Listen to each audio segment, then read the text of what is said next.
एक बहुत ही सुंदर गांव था। उस गांव में एक दादी माँ रहा करती थी, जिसकी उम्र तकरीबन 90 वर्ष की थी।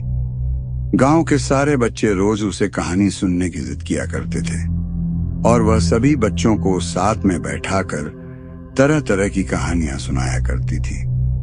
एक बार की बात है, एक लड़का दादी माँ से जिद करने लगता है कि मुझे आज डरावनी चुड़ैल की कहानियां सुननी है।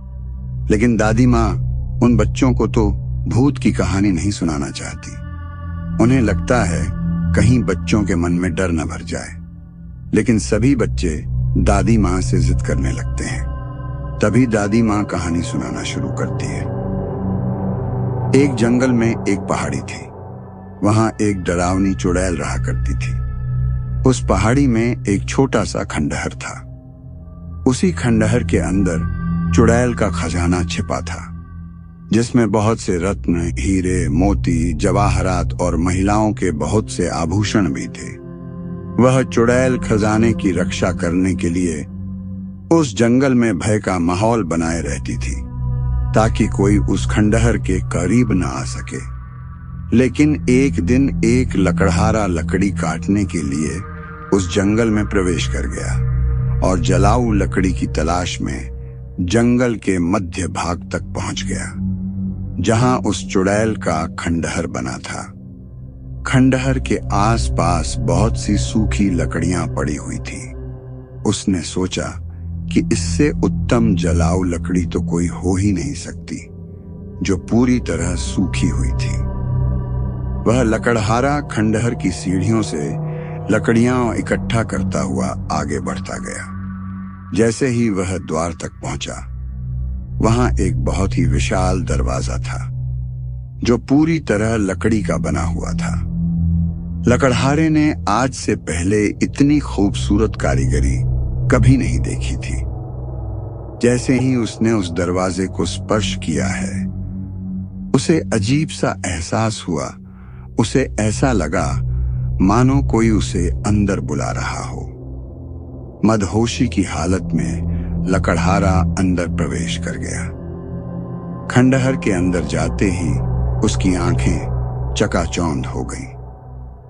बड़े बड़े मिट्टी के बर्तनों में अशर्फियां, सिक्के और हीरे जवाहरातों का भंडार था। लकड़हारे ने आज से पहले इतनी दौलत कभी नहीं देखी थी। स्वाभाविक है, कोई भी इंसान इतना बड़ा खजाना देखकर चकाचौंध ही होगा। तभी खंडहर के अंदर एक आहट के साथ दरवाजा बंद हो जाता है और जोर से हवाएं चलने लगती हैं। लकड़हारा खंडहर में एक खंभे को पकड़कर अपनी जान बचाता है। तभी वह डरावनी चुड़ैल अपना भयानक रूप प्रकट करती है। यह देखते ही लकड़हारा बेहोश हो जाता है और इसी हालत में लकड़हारे की एक रात गुजर जाती है। और जब लकड़हारे को होश आता है तो वहां चारों तरफ केवल पेड़ ही पेड़ दिखाई देते हैं। लकड़हारे को कुछ समझ नहीं आता कि वह यहाँ कैसे पहुंचा। लकड़हारा अपने कुर्ते की जेब में हाथ डालता है तो उसे एक सोने का सिक्का मिलता है। वह यह देखकर बहुत प्रसन्न हो जाता है। वह सोचता है उसकी जान बच गई और उसे इतना बड़ा सिक्का भी मिल गया, जिससे उसका खर्चा तो चल ही जाएगा। और वह उत्साहित होकर अपने गांव वापस बिना लकड़ियों के ही आ जाता है। घर में आकर सभी को यह बात बताता है, लेकिन उसके घर वाले कोई भी प्रतिक्रिया नहीं देते। उसे लगता है मैं इतनी जोर जोर से सबको अपनी बातें बता रहा हूं, लेकिन कोई मेरी बातें सुन क्यों नहीं पा रहा। तभी वह पास में ही पड़े पानी के बर्तन में मुंह धोने के लिए हाथ डालता है, लेकिन वह पानी की एक बूंद को भी स्पर्श नहीं कर सकता। उसे कुछ समझ नहीं आता कि वह अदृश्य हो गया है या उसकी मृत्यु हो चुकी है। और तभी दादी माँ सभी बच्चों को नींद से जगाती हैं। दरअसल कहानी सुनते सुनते सभी बच्चों को नींद आ चुकी थी। और जैसे ही सभी बच्चों की आंख खुलती है तो सभी बच्चों के हाथ में एक एक सोने के सिक्के होते हैं।